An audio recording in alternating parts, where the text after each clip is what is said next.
창세기 강의 50번째 시간입니다. 하나님께서는 지구에 큰 강 넷을 친히 만들어 주셨습니다. 이 네 강을 이룬 물은 둘째 하늘 에덴에서 쏟아졌지요. 하나님께서 둘째 하늘의 창을 열어 이 땅의 네 곳에 물을 쏟아 부으심으로 큰 강 넷을 만드셨습니다. 6일 창조 후 시간이 흐름에 따라 지구 곳곳에도 자연히 강들이 생깁니다. 그런데 하나님께서 이 네 강을 굳이 직접 만드신 이유는 무엇일까요? 이 네 강은 인류 문명의 발상지로서 인간 경작의 주요 무대가 되기 때문입니다. 지금부터 네 강의 이름에 담긴 영적인 의미와 대략적인 위치를 말씀드리겠습니다. 오늘 말씀은 좀 어려워요. 이거 푸는데 어렵습니다. 그렇기 때문에 잘 경청해서 들으셔야 할 것입니다.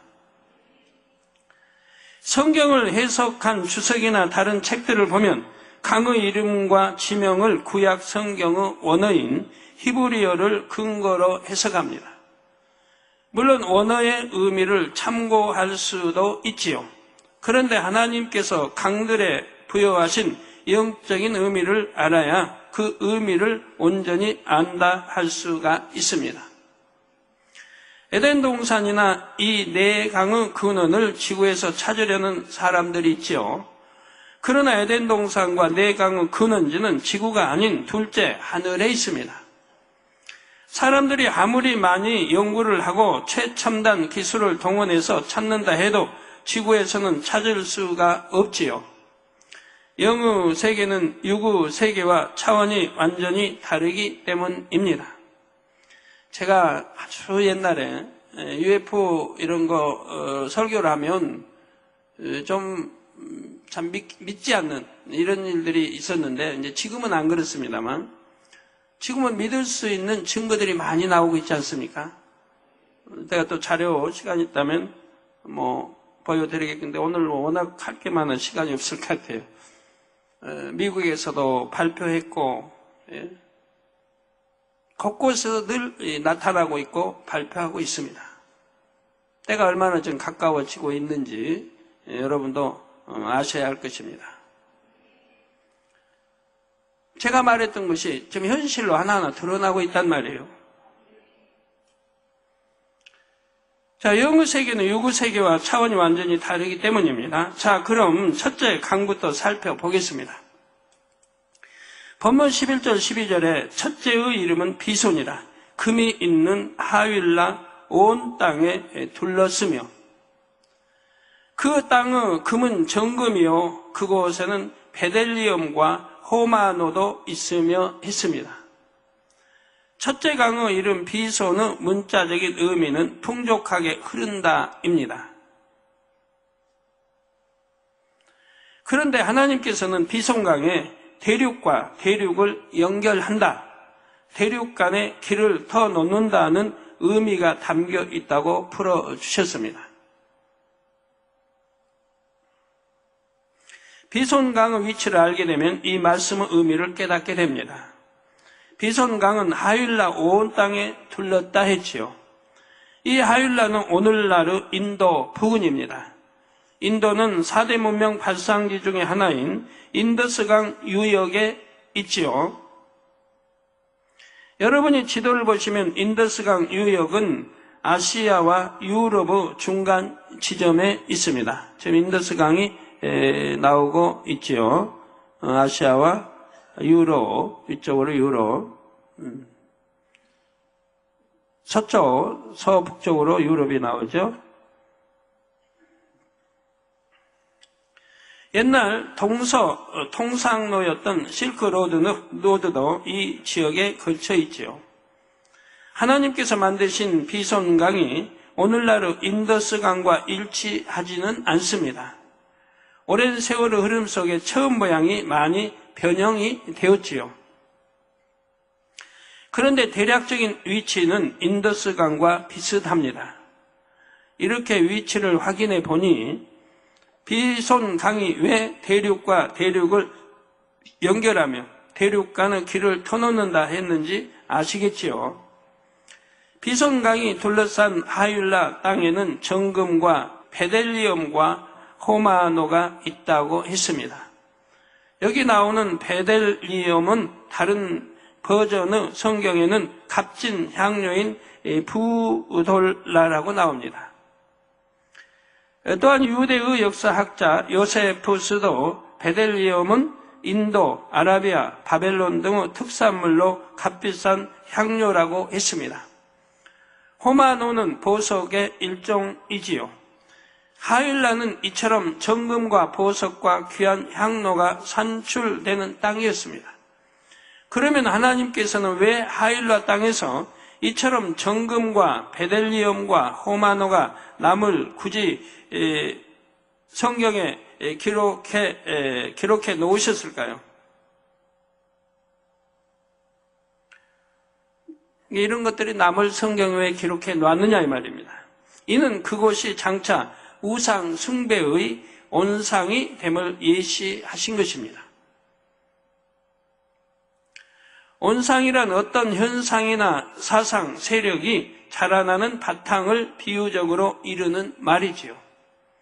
하율라 땅은 우상 숭배의 온상입니다. 그것을 증명하듯 인도에서 불교, 힌두교, 자이나교, 시크교가 발생했습니다. 이 종교들은 금과 보석으로 우상을 만들고 그 앞에서 향을 피우지요. 어떤 자료에서는 인도 신화에 나오는 신의 수가 3억 3천만 개나 된다고 합니다. 신의 수가 3억 3천만 개. 일생을 외워도 다 못 외우겠습니다. 이웃나라 일본도 참 신이 많은데, 인도는, 일본은 인도를 못 따라갈 것 같아요. 워낙 인도는 많아서. 나라도 크지만. 그만큼 우상도 가지각색이며 우상을 섬기는 의식을 늘 행하고 있지요. 하나님께서는 비손강이 흐르는 하율라 땅이 우상 숭배의 온상이 될 것을 미리 아셨습니다. 본문 11절에 비손강이 하율라 온 땅에 둘렀다 말씀한 것처럼 비손강은 당시에 상당히 넓은 지역을 흐르는 매우 큰 강이었습니다. 따라서 우상을 섬기는 문화도 넓은 지역에 걸쳐서 발달했음을 알 수가 있지요. 저는 이번에 에스토니아 가서 유럽이 적그리스도화 되어 가는 것을 볼 수가 있었습니다. 그렇게 빨리 번졌는지요. 이제 7년 환란의 주역이 된 그들이 그렇게 강한 그 세력들로 성장한 것을 이번에 보게 됐고, 주일날 설명해 드리겠습니다만 너무 놀라운 일이 많이 있었습니다. 그래서 권능을 가장 싫어했고, 유럽 전역이 그러다시피 해요. 교회 짓는 거를 싫어하고 나라의 서가를 잘 안 내준다고, 사원이나 절이나 이스마엘 이런 사원들은 짓는데 오히려 나라에서 도와준다고요. 에스토니아를 말하는 게 아니고요. 독일이든 유럽의 많은 나라들이 그렇게 하고 있다고 그래요. 제가 간 에스토니아도 기독교 국가인데 기독교 개신교는 1, 2%에 불과하다고 그래요. 천주교까지 합쳐서.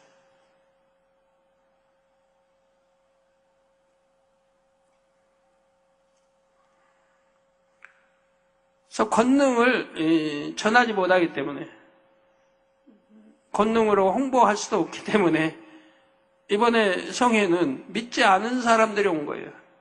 믿지 않은, 더군다나 이게 병을 치료하기 위해서 온 게 아니고 이제 페스티벌을 구경하기 위해서 온 거예요. 그러니까 병자가 별로 없을 거 아니에요. 이게 광고를 할 수가 없으니까. 그래서 이분들은 박수가 뭔지 박수 칠 줄도 모르고 이제 그나마 기독교인이고 은혜 받은 분들 좀 치는 거고요. 좋아도 얼굴에 표정이 없고요. 그리고 회개가 뭔지, 기도가 뭔지를 모르세요. 그래서 첫날 회개 기도 잠깐 시켰다가 눈 다 뜨고 쳐다만 보고 이렇게 그만 중단하고 다음날은 아직 시키지도 않았습니다만. 그래서 이런 권능의 홍보를 하지 못하기 때문에 이렇게 문화 페스티벌을 구경하러 온 분들을 놓고 하나님을 증거했고 이렇게 했습니다. 그런데도 그중에 또 아픈 분들이 있죠. 그래서 많은 분들이 또 치료받아 영광을 돌렸고요. 장애인협회 회장이었던 분도 바로 휠체어에서 일어나서 그런 거를 볼 수가 있습니다. 거기 고려인 협회 회장님도 치료를 받고, 키예프 시장 사모님도 치료를 받고, 키예프 시장님이 또 저에게 본인 사인과 내 이름 사인을 이렇게 가지고 저에게 보내오셨더군요. 휠체어도 있는 분들 다 이렇게 그냥 터치만 해도 우리 이게 도우미들이, 우리 찬양팀들이 저 살짝 손만 대줘도 그냥 일어난대요. 권능이 그렇게 달라진 거예요. 전에는 일어나 보세요 해가지고 이렇게 했는데 지금은 되지 않고 그냥 딱 터치만 해도 스스로 일어난대요.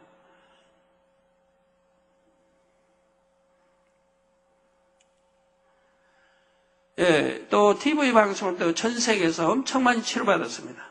그래서 치료 간증, 지금 간증만 해도 너무 많아가지고 간증 해드릴 수가 없는 너무 많이 쇄도하고 있습니다. 치료받았다는 간증이 세계 곳곳에서요.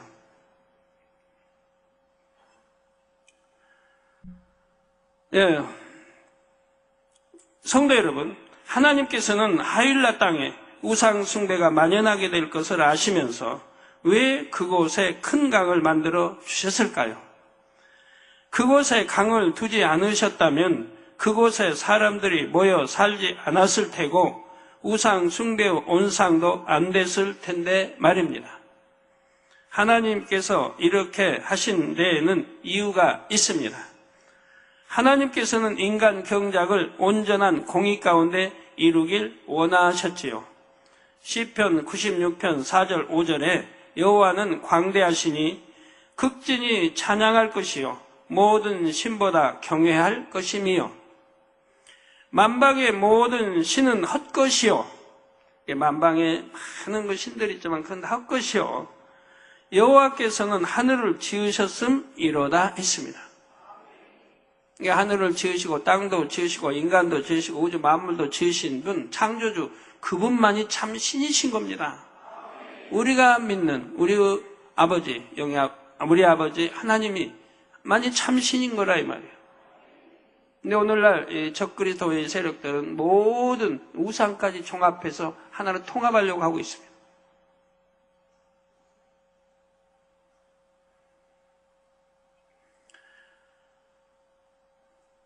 이 말씀대로 하나님만이 유일한 신이시며 찬양과 경배를 받게 합당하신 분입니다. 저는 가는 곳마다 그렇잖아요. 창조주 하나님만이 유일신이다. 한 분, 창조주는 한 분 오직 계시고 그분이 설계하에 모든 게 나왔다. 유일신임을 저는 강조합니다. 그리고 하나님이 참 신이신 것을 하나님의 전지전능하심을 통해 보여주고 있지요. 실제 보여주고 있죠. 이 성경에 있는 걸 펼쳐나갑니다. 저 태어나서부터 안 보이는 눈이 이번에도 보이고, 걷지 못하면 걷고, 휠체어, 암도 한 번 기도받고 바로 치료가 되고, 또 총회장 신분이 유럽에서 오신 분이 연세도 많으신데 기도 중인가요? 이재롱 목사를 찾아가서 네가 기도를 받아야 산다. 그 음성을 듣고 사모와 함께 왔어요. 와서 기도받고 치료받아 간증까지 했습니다. 휠체어, 저희 휠체어에서 일어났어요.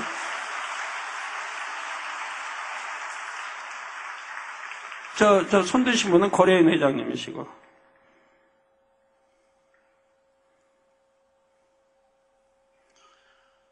하나님만이 전지전능하시고 참신이시고 역사를 주관하시고, 그래서 제가 예언할 수 있는 거 아니에요? 역사를 주관해 가시니까. 생사하고 주관하시고 모든 거 하시는 분이죠. 창조주 하나님. 저는 담대하게 증거하고, 그리고 그분이 참 하나님이라는 거예요. 유일신이라는 거, 전지전능하시다는 거를 나타내 주지 않아요. 실제 눈앞에. 전지전능하시니까 단에서만 기도해도 안 보인 눈이 보이고, 어떤 아이는 태어나서부터 안 보인 눈이 보이고, 휠체어에서 일어나고, 지팡이 버리고 걷고, 안 들리는 거 귀가 들리고, 암이 단번에 치료받고, 온갖 질병균들이 치료받지 않습니까? 누가 그렇게 할 수 있나요? 병원에서 약으로 전혀 안 되는 거. 수십 년 묵은 병들이, 또 온몸의 통증으로 견디지 못한 분들이 이렇게 단에서 설교할 때 말씀만 듣고도 치료받고, 찬양할 때 찬양만 듣고도 치료받고, 어떤 분은 성회장소에 들어오자마자 치료받고, 이렇게 참 역사하지 않습니까? 이렇게 참 창조주 하나님을 증거하고 예수가 구세주임을 증거한 저를 너무 많이 두려워하는 거예요. 나라에서도 두려워하고. 그래서 어찌하든 회방을 하고 언론을 통해서 온갖 회방을 하고요. 그러나 성회가 끝나면 또 역전이 되죠. 오히려 그 방해했던 언론들이 제 기사를 계속 실어줍니다. 또 뉴스에 계속 나오고요. 그런데 찬양과 경배 받기 합당하신 분입니다. 그런데 루시퍼와 악한 영들도 사람들에게 경배받기를 원하지요. 사람들을 사주하여 하나님 외에도 여러 신이 있는 것처럼 만들었습니다. 그러한 만방의 모든 신은 헛것임에도 많은 사람들이 사단에게 속아서 그 신들을 섬겨왔습니다. 그래서 우리나라에도 옛날에 보면 화폐, 10,000원인가 화폐에 용들이 잔뜩 있지 않습니까? 용들이 잔뜩 있었습니다. 80년대 말에, 90년대 언제부터 바뀌었는지 모르겠어요. 제가 설교한 대로 바뀐 것 같은데 용들이 이제 지금은 빠져나갔더라고요.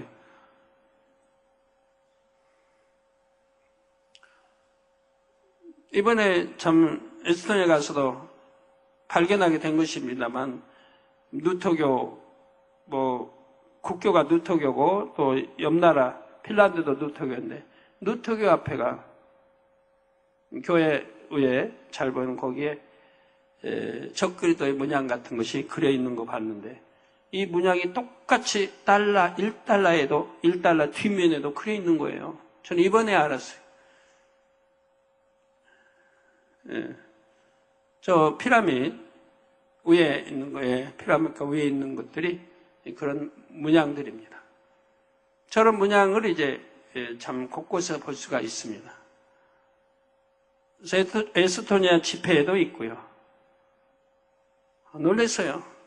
저 달러 지폐에도 있고, 교회에 잘 보이는 곳에도 있고, 저기도 지폐, 에스토니아 지폐에도 있고, 그리고 미국 사법부, 거기에도 보면 뱀이 둘러있고, 여하튼 주일날 설명하겠습니다만 너무 놀라운 거예요. 이거 하나하나가. 그래서 그 세력이 얼마나 크게 확장되어 있는지 이미 수백 년 전부터 진행해 내려온 거예요. 하루아침에 된 게 아니고요. 그래서 지금 마지막 때이기 때문에, 우리가 사는 마지막 때이기 때문에 이제는 그 정체를 드러낼 때가 가까워오고 있다는 사실입니다. 만방의 모든 신은 헛것임에도 많은 사람들이 사단에게 속아서 그 신들을 섬겨왔습니다. 이는 결국 루시퍼와 악한 영들을 섬기는 것이지요. 하나님께서는 헛된 신들과 우상이 생겨남을 미연에 방지하실 수 있었습니다. 그런데 내버려 두신 이유는 무엇일까요? 이 세상에 헛된 신이 많다 해도 하나님께서는 인생들이 진실로 참 신은 하나님 한 분임을 깨닫기 원하셨습니다. 하나님께서 주신 자유의지 가운데 스스로 하나님을 찾고 만나기를 바라셨지요. 만일 거짓 신들이 아예 생겨나지 않았다면 어떻게 됐을까요? 인생들이 하나님을 섬긴다 해도 그것은 스스로 자원한 것이 아닙니다. 하나님만 계시다면 거짓 신과 참 신을 구분할 필요 없이 무조건 하나님만 섬기면 됩니다. 이렇게 됐다면 루시퍼는 공평하지 못하다고 하나님께 송사할 수 있습니다. 하나님께서 루시퍼와 동등한 조건이 아닌 더 나은 조건을 갖추신 것이기 때문입니다. 그렇게 한다고 해서 또 하나님을 사랑한다거나 섬기는 것도 아닌 것이고요. 그러니 바로 인류의 시조인 아담 하와가 선악과를 따먹는 일이 생기지 않습니까? 배신한 일이 생기죠. 자, 그래서 더 나은 조건을 갖추신 것이기 때문에 이는 공이 맞지 않지요. 그래서 하나님께서는 거짓 신이 생길 수 있는 환경이 만들어짐을 미연에 막지 않으셨습니다. 예를 들어 다윗이 범죄를 하게 됩니다. 왕이 돼서. 하나님이 얼마든지 막아주실 수 있지 않습니까? 근데 안 막아주시죠. 왜? 다윗을 그렇게 사랑하시는데, 다윗도 하나님을 그렇게 사랑하시는데, 얘도 범죄할 때 지켜주지 않습니다. 조금만 깨닫게 해줘도 다윗 임금은 바로 돌이켰을 텐데 말입니다.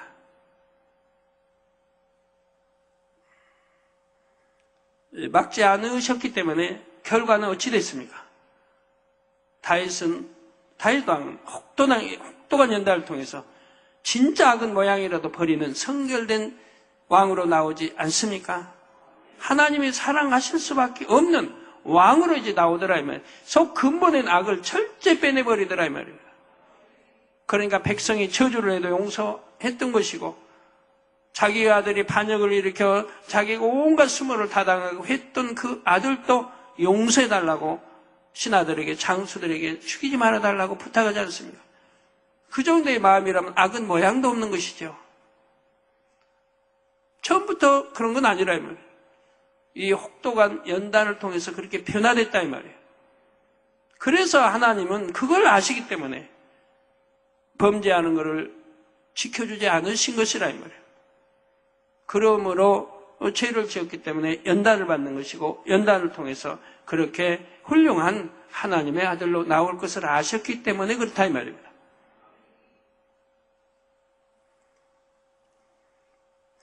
세상에 아무리 많은 신들이 생겨나도 하나님께서는 인생들이 참신 하나님을 찾고 섬기길 원하셨지요. 하나님께서 인간 경작을 시작하신 목적도 이렇게 하나님을 스스로 찾고 믿는 자녀를 얻는 것이었습니다. 저도 하나님이 한 1년 정도만 아프게 하시고, 7년이 아닌 1년쯤만 아프게 하시고, 그리고 하나님을 만나게 했다고 한번 해봐요. 아마 1년쯤 아프다가 나 병 치료받고 교회 가서 했다면 아마 하나님 영접했을 거예요. 그러나 1년 내가 아프고 하나님 영접한 거와 7년 아프고 하나님 영접한 거와는 너무 큰 차이가 있습니다. 예? 1년 아프고 만났으면 6년이라는 세월을 벌잖아요. 그렇지만 하나님은 7년 동안 버려두시다 이 말이에요. 하나님을 만나기까지 7년이 걸리게 하셨다 이 말이에요. 그 나이 7년은 참으로 제가 수십 년 신앙생활 한 것보다 더 값지었다 이 말입니다. 왜?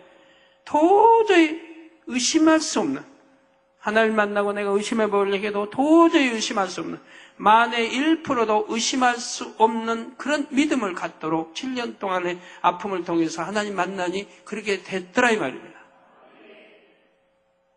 그래서 지금까지 하나님의 영접하고 37년, 지금까지 한 번도 의심이라는 건 상상도 할 수 없고 성경 어느 한 절도 의심해 본 적이 없습니다. 어떤 기사표적 권능도 의심해 본 적이 없고, 그러기 때문에 기도할 수 있었고, 그러기 때문에 그 성경에 나온 기사표적과 권능을 행할 수 있게 된 것이라 이 말입니다. 그러니 7년 아픈 게 얼마나 값져요. 1년 아프고 제가 하나님 만났더라면 이렇게 될 수가 없죠. 7년이란 혹독한 아픔과 서름과 핍박과 조롱과 멸시와 천대와 모든 것을 받아봤고 또 가난과 이런 걸 맛보았기 때문에 이제 하나님을 만나고 나니까 첫째로 하나님만 사랑하는 제가 되었던 것이고요. 가족 누구보다도 하나님을 첫째로, 명예, 권세, 돈보다도 하나님을 첫째로 사랑하게 됐죠. 그러니까 안식일 2번만, 초신자 때 2번만 어기고, 한 달 중에 2번은 일하고 2번만 어기고 하면 집도 주고 월급 돈도 많이 주고 그런 이제 참 지배인으로 이렇게 준다 해도 거절했던 것이죠. 초신자인데도 안식일을 어길 수 없기 때문에 거절했다면 이게 돈하고 안 바꿨다면 그래요. 제가 아무리 부채 많고 어려워도 그때는 제가 참 돌을 영동에서 그때는 영동이 산이었고 폭파해서 돌들이 폭파하면 돌들 그 돌을 주워서 한 무더기씩 쌓는 거 여름에 7월 8월 그 더운데 이순신 목사는 갓난아기였고 돌도 안 된 100일 된 갓난아기 누구에게 키울 수 없으니까 데려다가 햇빛도 가릴 수 없는 그래서 양산 가지고 그걸 세워놓고 그 밑에다 채우고 기도원자하고 저희는 돌을 주워서 한 무더기 만들면 700원을 줬습니다. 그다음 700원. 그렇게 일할 때 돈을 많이 주겠다고 제의가 왔다 이 말이에요. 그래도 안식일을 지킬 수 없는 것이기 때문에 한 달에 2번밖에 지킬 수 없는 것이기 때문에 이런 자에 거절했던 것이죠. 아무리 그렇게 어렵게 살아도 이 돈과 바꾸지 않았고 명예와 권세와 이 믿음을 팔지 않았습니다. 오늘 여러분도 그런 신앙을 갖는다고 하면 무엇을 못하겠어요?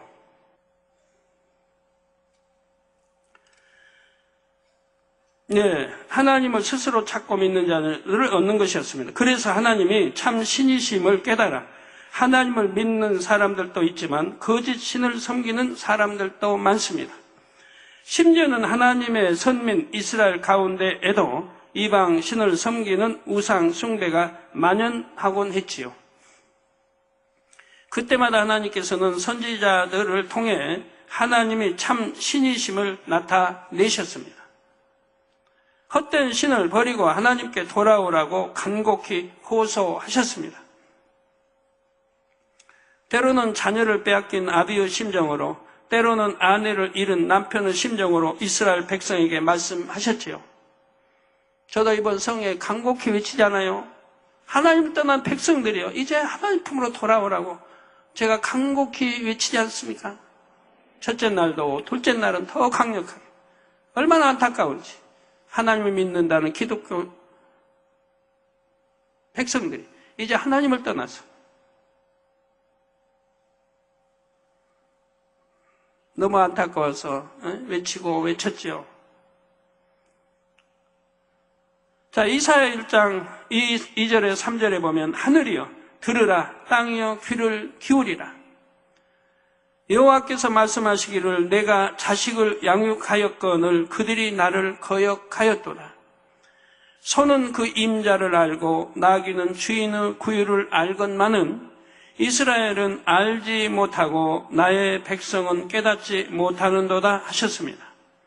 또한 호세아 2장 19절 20절에는 내가 내게 장가들어 영원히 살되 의와 공변됨과 은총과 긍휼이 여김으로 내게 장가들며 진실함으로 내게 장가들리니 내가 여호와를 알리라 말씀하셨지요.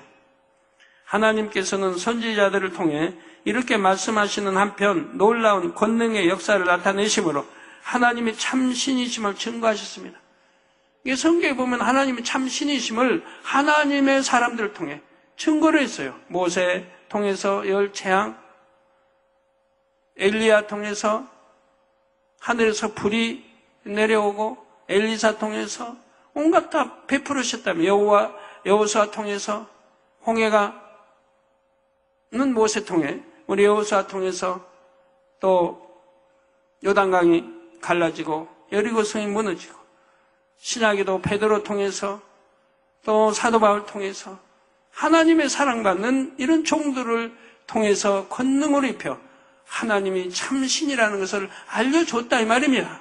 그리고 믿게 했다 이 말이에요. 그리고 천국과 지옥이 있음을 또 알렸고요. 저도 마찬가지 아닙니까? 세계 다니면서 하나님의 전지전능하심을 알리고 창조주 하나님이심을 믿을 수 있도록 권능을 행하며 알리고 다니지 않습니까? 그러니까 원수마귀가 얼마나 저를 미워하겠어요.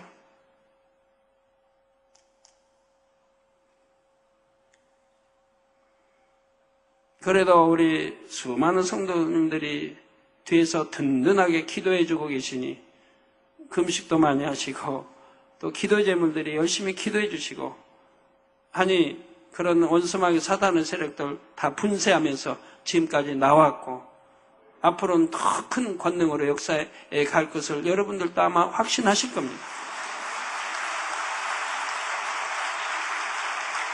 네, 이번에 이렇게 성교에 참석했던 분들이 보아서 합니다. 믿지 않아 아주 완전히 생장자, 생퉁이라고 그래요. 생퉁. 아주 생장자. 그런데도 터치만 차게 해줘도 치료받았다고 하는 걸 보게 돼요. 그 나라 사람들이 그런 말이에요. 에스토니아 사람들이 간증을 한다는 거는 뭐 상상하기 어렵대요. 내성적이지, 얼굴에 표정도 없지.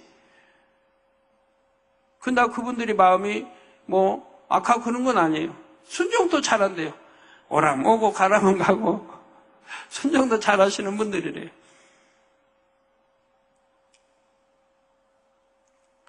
예, 그러지만 하나님을 모르는 그분들이 하나님 말씀 들으러 온 것도 아니고 페스티벌, 문화 페스티벌 보러 오신 분들인데도 예, 그렇게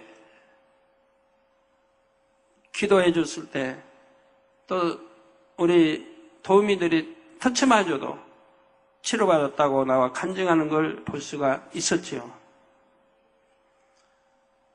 자, 예를 들어 우상숭배가 가장 심했던 아합 왕 때에는 누가 참 신인지를 보이는 대결이 있었지요. 엘리야 선지자 혼자서 이방 신의 제사장 850연을 상대했습니다. 누가 하늘로부터 불을 내려 재물을 태울 수 있는지를 겨루었지요. 850인이 섬긴 바알 아세라는 거짓 신에게 불을 내리지 못했지만 엘리야가 섬기는 하나님은 참 신이시기에 불을 내려 주셨습니다. 열왕기상 18장 39절에 이 광경을 모든 백성이 보고 엎드려 말하되 여호와 그는 하나님이시로다. 여호와 그는 하나님이시로다고 고백했지요. 하나님께서는 시대마다 세우신 선지자들을 통해 이처럼 하나님이 참 신이심을 나타내셨습니다. 그래도 이스라엘이 듣지 않을 때에는 하나님께서도 외면하셨습니다. 그 결과 전쟁과 기근과 질병 등의 시험 환란이 임했죠. 환란 가운데 받는 고통이 심해지면 다시 하나님을 찾았습니다. 그러면 하나님은 다시 이스라엘을 싸매시고 회복시켜 주셨습니다. 하나님께서는 오늘날도 하나님의 종들을 통해 하나님이 창조주시어 참 신임을 나타내십니다. 이런 종들이 세계 나라마다 좀 곳곳에 많이 있으면 얼마나 좋을까요? 너무 안타까워요. 너무 안타까워. 이 세대에 그런 분들이 권능을 행한 분이 아직 만나보지를 못했으니까 제가 들어본 일도 없고 너무 안타까운 거예요. 좀 많이 있더라면 기독교가 많이 흥황하고 좀 깨어나 부흥할 수 있을 텐데 그러지를 못하니.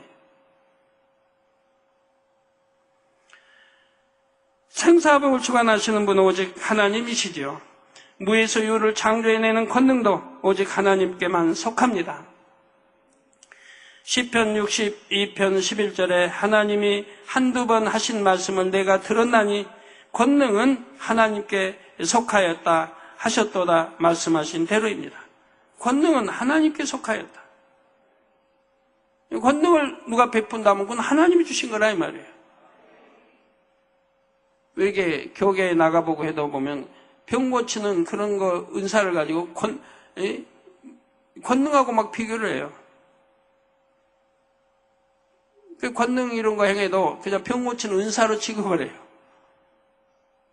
병 고치는 은사가 다르고 능력이 다르고 권능이 다른 겁니다.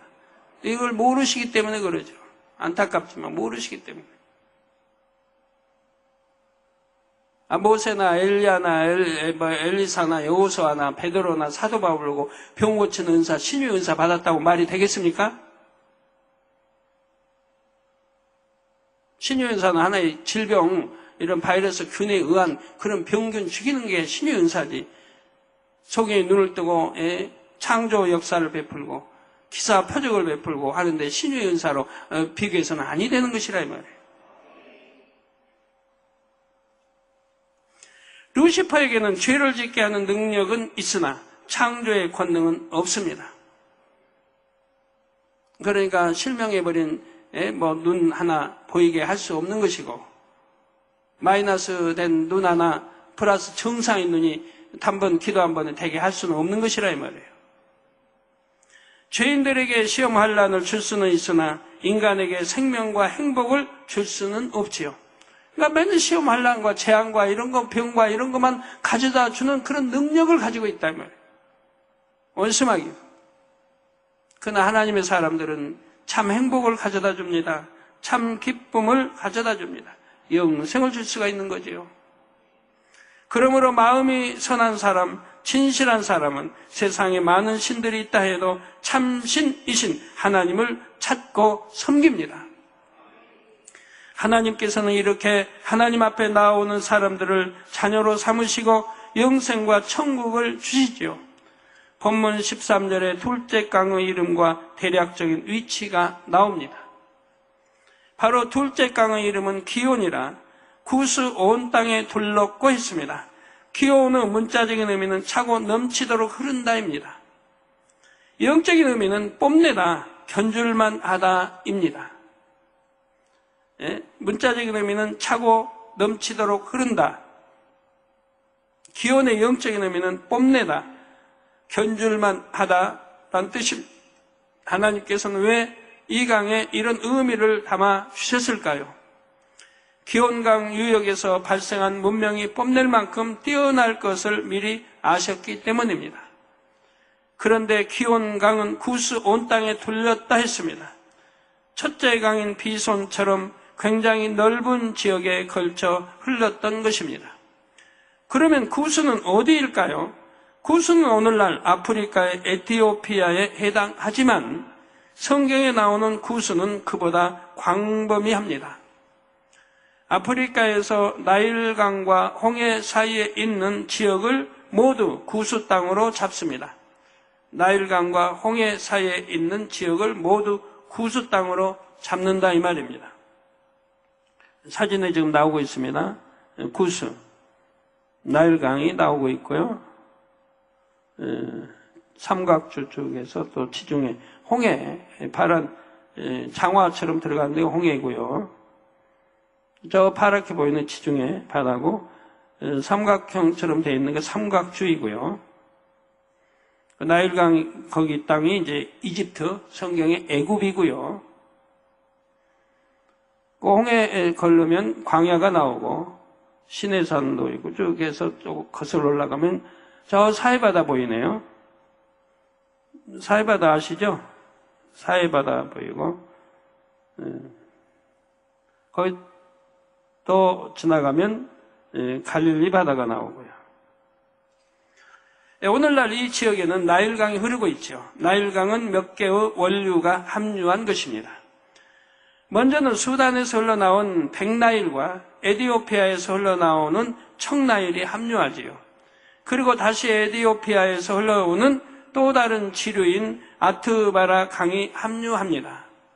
나일강이 이집트 영내로 들어가면 더 이상 함유하는 지류가 없고 북쪽으로 흐르다가 지중해로 빠집니다. 구스 땅에서 발원한 강이 나일강을 형성하는 데 중요한 역할을 한 것을 알 수가 있습니다.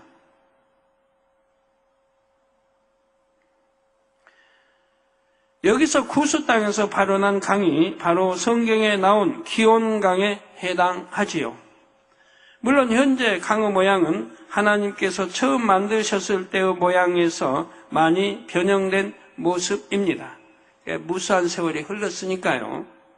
큰 강이 바다로 흘러 들어가는 곳에는 강물을 타고 내려온 퇴적물이 쌓여 삼각주라는 지형이 만들어지기도 합니다.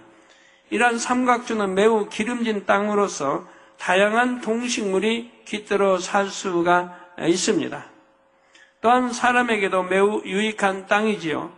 먼저는 농사를 짓기가 좋습니다. 또한 민물이 풍족하면서도 바다와도 접해 있습니다.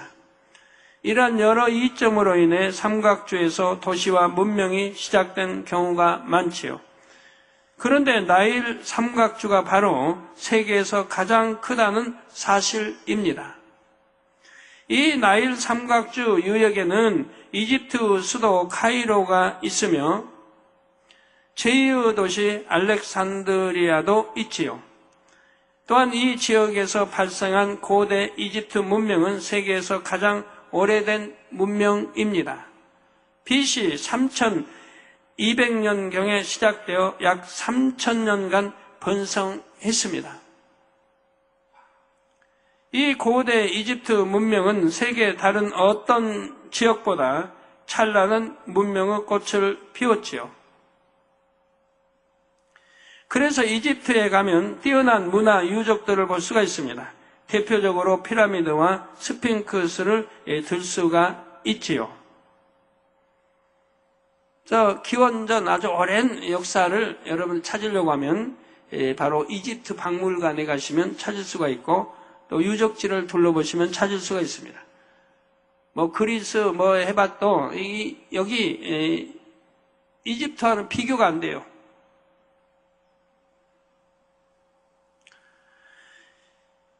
기자지구에 있는 쿠프왕 피라미드는 세계 7대 불가사의로 꼽히는 건축물입니다.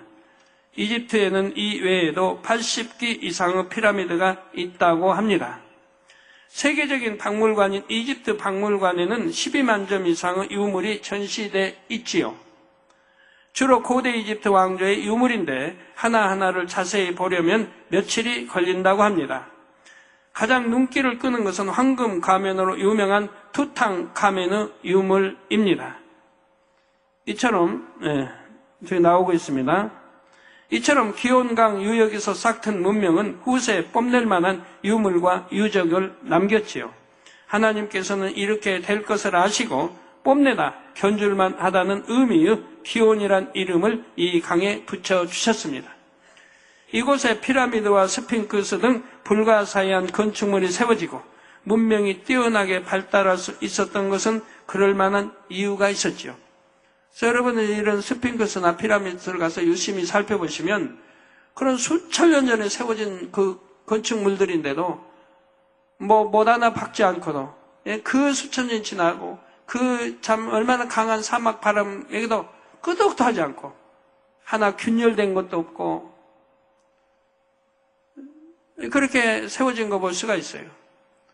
스핑크스 안에도 보면 얼마나 기하학적으로 발달된 건축물인지를 알 수가 있습니다. 그래서 도라나 이렇게 서로 맞추는데도요, 그 기하학적으로 다 해놔서 세월이 오래 가면 금이 가기도 하고 아니면 이게 균열이 되기도 하고 아니면 공간이 벌어지기도 할 텐데 그러면 그 건물 자체가 흔들리고 좋지 않을 텐데 그 많은 세월이 흘렀어도 얼마나 정확하게 맞춰 있는지요. 빈틈 하나 생기지 않고요. 자로된 듯 기하학적으로 얼마나 정확하게 되는지 몰라요. 그 안으로 이렇게 쭉 이제 스핑크스도 보시면은 알 수가 있는데요. 우리 성도님들 성지순례 가시면 어떻게 구경하시는지 모르겠어요. 돌만 구경하고 오시는지 아니면 그런 것을 발견하고 수천 년 전의 문화가 이 문명이 나일강 유역, 이집트 이런 곳에 이렇게 발달이 됐는데 왜 이렇게 이 나라에 발달이 됐을까를 그 의미를 찾으셔야 된다 이 말이에요. 왜 이 나라의 유독이 이렇게 발달이 됐을까? 그래서 여러분이 찾아 들어가시면 설교에 들은 아담이 나올 것이고 이렇게 나올 거라 이 말이에요. 그러면서 믿음이 돼야죠. 이 지역이 에덴 동산에 살던 아담과 연관된 곳이기 때문입니다. 이에 대해서는 차후에 자세히 설명해 드리겠습니다. 사랑하는 성도 여러분, 이제 셋째 강에 대해 살펴보겠습니다. 본문 14절 전반절에 셋째 강의 이름은 히데겔이라 아수르 동편으로 흐르며 있습니다. 셋째 강의 이름인 히데겔은 티그리스 강의 히브리어 명칭입니다. 히데겔의 문자적인 의미는 화살처럼 빠르게 흐른다입니다. 그런데 하나님께서는 이 강에 영적으로 척박하다, 방해하다는 뜻이 있다 하셨습니다. 왜 이런 의미를 갖게 되었을까요? 그것은 이 강 유역에서 발생한 나라들과 이스라엘과의 관계성 때문입니다. 히데겔은 아수르 동편으로 흐른다 했지요. 지금 티그리스 강이 나오고 있고요. 또 아수르. 티그리스 강은 오늘날 터키에서 발원하여 이라크를 거쳐 흐르다가 페르시아만으로 빠지는 강입니다. 이 티그리스 강 상류를 중심으로 BC 3000년경에 이미 번성했던 고대 국가가 있었는데 바로 아수르입니다. 아브라함이 태어나기 전부터 이 지역을 아수르가 차지하고 있었지요. 아수르에 있는 도시 이름도 아수르인데 지도를 보시면 아수르 바로 오른편에 티그리스 강이 있지요.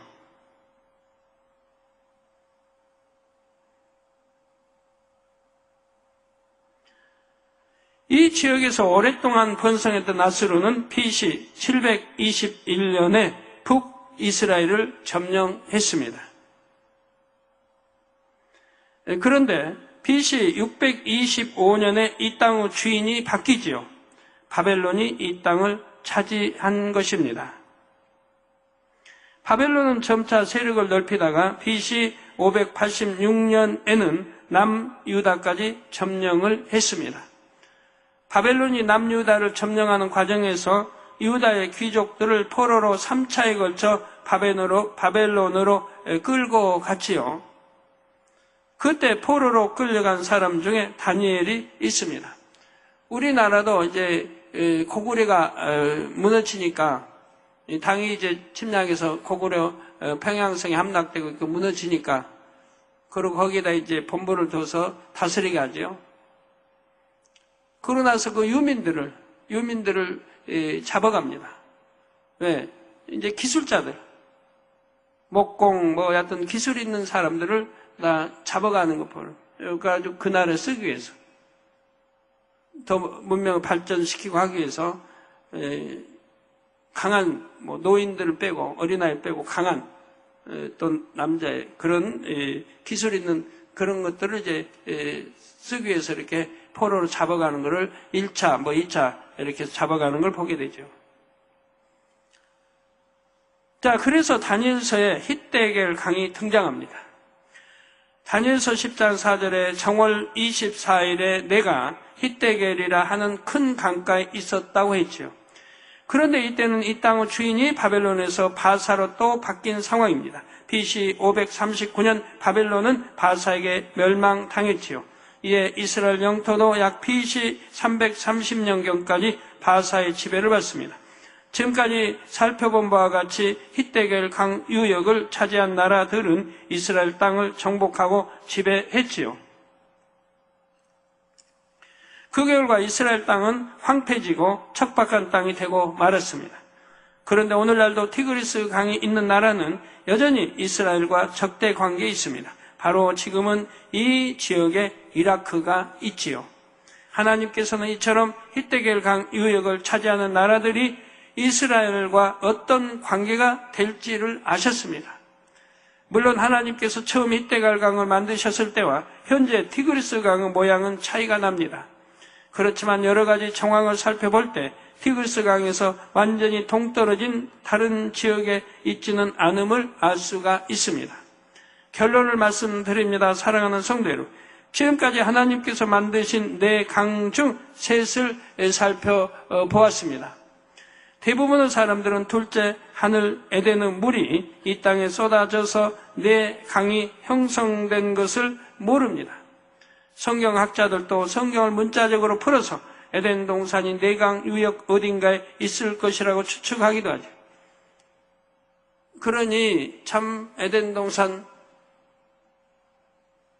수백 억만 년을 찾는다 해도 못 찾을 것이고 엉뚱한 데 찾으니까요.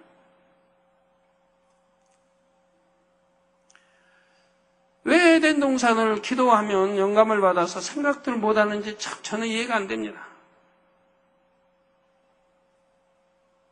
성경에 보면 예를 들어 노아 홍수 때도 창이 열리고 하늘에 창이 열리고 비가 쏟아졌잖아요. 그래가지고 지구 높은 산까지 다 덮어버리잖아요. 그 얼마나 많은 물의 양이 쏟아졌습니까?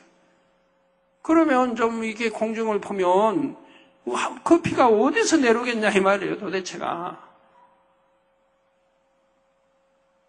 지금은 과학이 발달해가지고 뭐 천문학 발달해서 먼까지 관측할 수가 있는데 또 성경에 만나 출애굽 때 만나는 어디서 내려왔겠어요?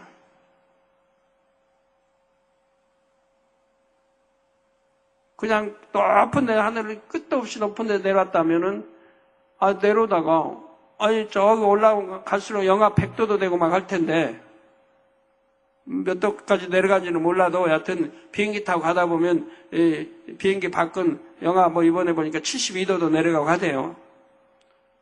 근데 만나고 어떻게 내려와요? 다 그냥 얼어가지고 여기다가 녹으면 또 부스러져 버리고 할 텐데. 과자 같은 게. 그 성경이 곳곳에 나온단 말이에요. 스데반 집사도 하늘을 보니 이제 하늘이 열리고 우리 주님이 하나님 보좌 우편에 서신 것을 보노라. 이런 거 볼 수 있고 또 주님이 올라가시다가 구름 속으로 사라진 거 볼 수 있습니다. 왜 주님이 올라가시는데 구름 없애고 보여주시면 계속 올라가기 시구나 할 텐데 왜 구름으로 가려가지고 구름 속으로 사라지시냐 이 말이에요. 그런 장면들이 구약에도 나오고 여러 번 나오는데 이런 걸 종합적으로 생각해보면 뭔가 와야 할 텐데 이걸 모르고 있단 말이에요. 그 UFO도 마찬가지고 과학이 이렇게 발달해서도 UFO에 어디 와서 어디로 사라지는 거 발견할 수가 없으니 이제 인정할 건 인정해야죠. 자, 영의 세계를 알지 못하면 이렇게 답답할 수밖에 없습니다. 하나님께서 성령의 감동함 가운데 성경을 풀어주시는 것이 얼마나 감사한 일인지요. 다음 시간에는 넷째 강을 마저 살펴본 다음 다시 에덴 동산으로 돌아갑니다. 아담은 에덴 동산에서 매우 오래 살았죠. 그 긴 세월 동안에 있었던 많은 일들 중 이 땅의 일들과 관련된 몇 가지 사건을 말씀드릴 것입니다. 예를 들어 공룡과 피라미드에 관한 비밀이 그 두꺼운 베일을 벗게 될 것입니다. 하나님께서 풀어주시는 영계의 일들은 신기하고 재미있으면서도 우리에게 교훈되는 내용도 있지요. 성도님들은 지식적으로 잘 정립하시고 영적으로도 잘 양식 삼으시기를 바랍니다. 그래서 아버지 하나님과 마음을 나눌 수 있는 영적인 소양을 갖춘 참 자녀가 되시기를 주님의 이름으로 축원합니다.